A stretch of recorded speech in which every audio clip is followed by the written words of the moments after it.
What exactly is wrong with you? Can you speak? She seemed too pained to speak, so I quickly called an ambulance. The ambulance arrived quickly, and I accompanied her onto the ambulance. After inhaling oxygen on the ambulance, the girl slowly relaxed and stopped moving.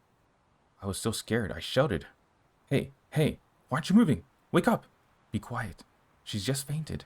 I don't speak anymore, hoping she's alright. At the hospital, the girl was wheeled into the emergency room, and I stayed to sign.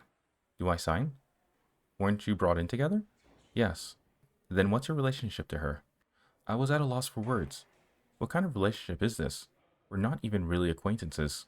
We just met this morning. Nurse looks at me. You're the one who was discharged this morning, right?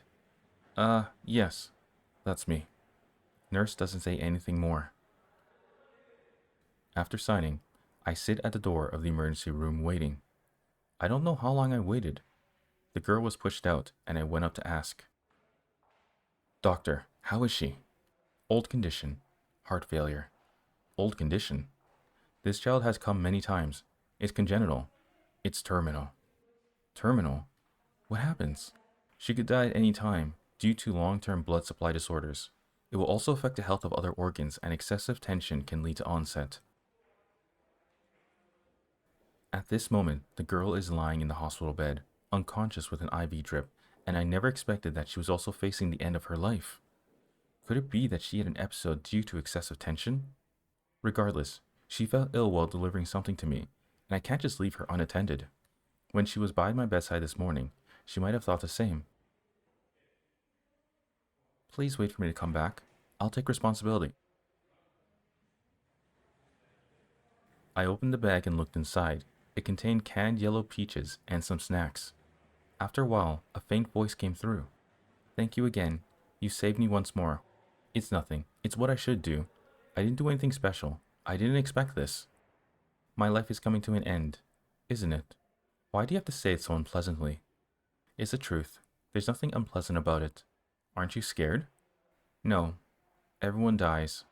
Well, she's not wrong. Everybody does die, but it's always sadder to hear from someone who's going to die from a sickness or knows they're close to death. Neither of us spoke anymore. The IV drip was very slow, only about a dozen drops per minute. Perhaps this illness requires strict control of the drip rate. You don't need to stay here with me. What about your family? Contact them and I'll leave when they arrive. I have no family. They're not around, are they? They're not around, are they? I was speechless, not knowing what to say. Maybe I was abandoned because of my congenital heart disease. Who knows? Then, what about your boyfriend? There isn't one. I can't hold up other people with my condition, can I? No, that is a wrong mindset. Even though you're terminally ill, you can still find happiness with others. And even if that means a relationship is short, the moments you make in that short relationship could be just as valuable as someone who's been in a relationship with their high school sweetheart and they both died of old age.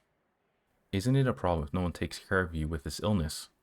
If I die one day, it's just my fate. Please go back, okay? Please? How can I go back like this? It's so embarrassing. Please go away. I beg you. Why are you so eager to drive me away? Because I need to go to the bathroom. Girl's face turned red. That's normal. It seems that the cardiac stimulant itself has a diuretic effect. Plus, she is still receiving an IV drip. How can you go to the bathroom with an IV drip? Do you need help? I'll ask the nurse for help. Why are you so annoying? Can I ask one last question? Get out! I was kicked out. Women are really capricious, turning their faces faster than flipping a book. Stereotypes. I still can't leave her unattended. I'll go ask the doctor what she can eat first. It's late, and I'm hungry too. After talking to the doctor, I'm ready to go out to buy food. WhatsApp message. Who could it be? It's from her. I'm sorry. I shouldn't have spoken to you like that just now. I thought you had something to say. You're overthinking it. I'm going to buy food. You must be hungry too. What would you like to eat? I guess she would be polite to me. Something like, no need. It's so embarrassing. Sorry to trouble you, and the like. I want to eat seafood. Alright, well, he got it all wrong. And his stunned silence says it all. It's me overthinking it. I want to eat barbecue. No way. I'll pay for it. It's not about the money. The doctor said you should eat lighter. If you can't tell what that means, there's tears running down the face in pure anger with the fists raised. It's so cool. I love seeing stuff like that. No, don't you know what you can eat? Then why do you ask me what I want to eat? What I mean is, out of the food you can eat, what would you like to have? Weren't you saying that just now? Alright, I surrender. Okay, I was wrong. I won't ask anymore. I'll decide myself what to buy. Thank you.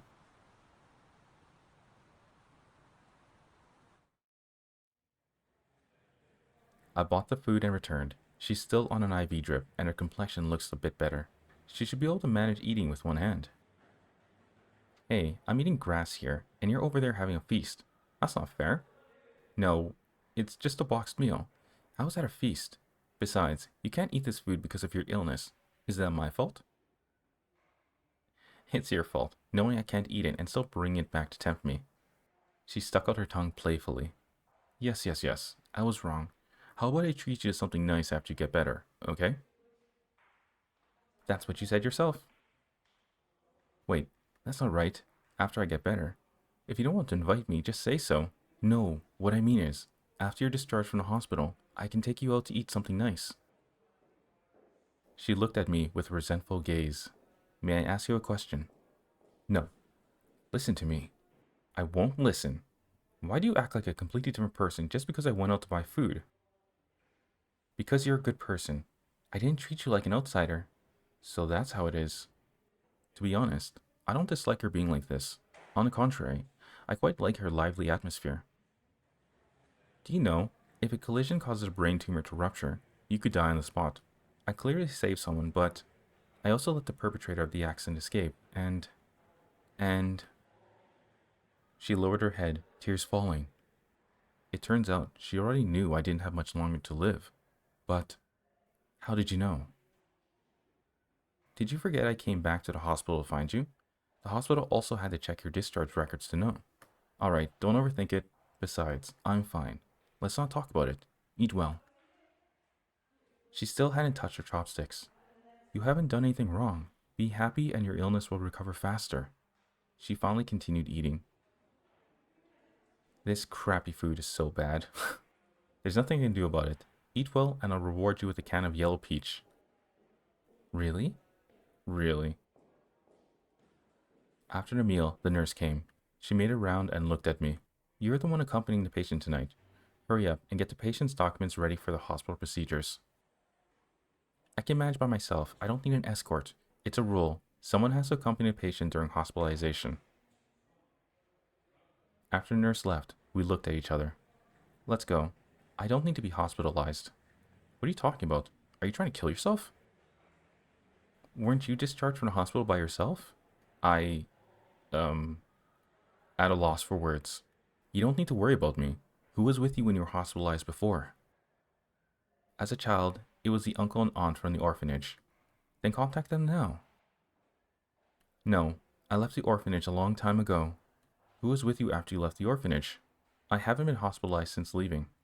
How is that possible? Are you joking? With your condition? It's true.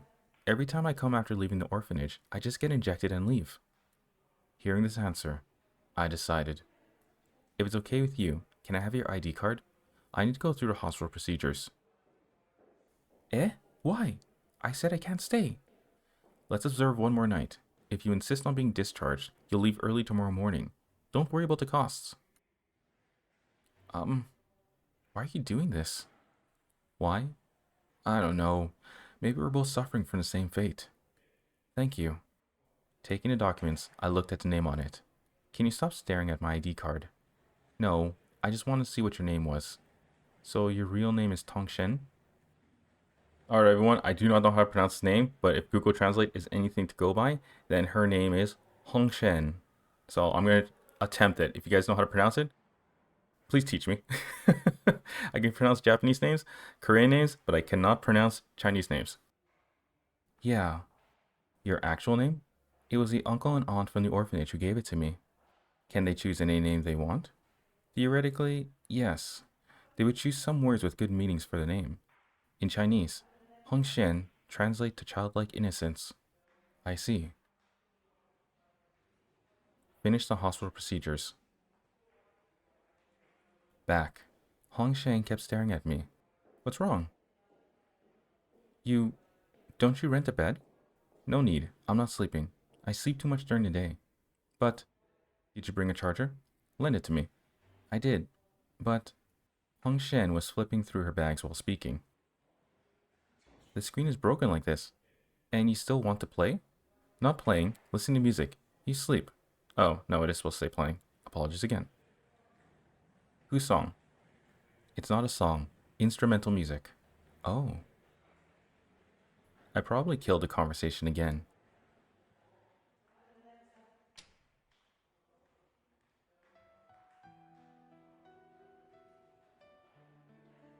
I went to turn off the light, came back, put on headphones, and played music, sitting in the chair by the hospital bed. She lay on her back with her back to me, occasionally glancing at me surreptitiously. What was she trying to do? Did she have something to say? Forget it. Too lazy to ask.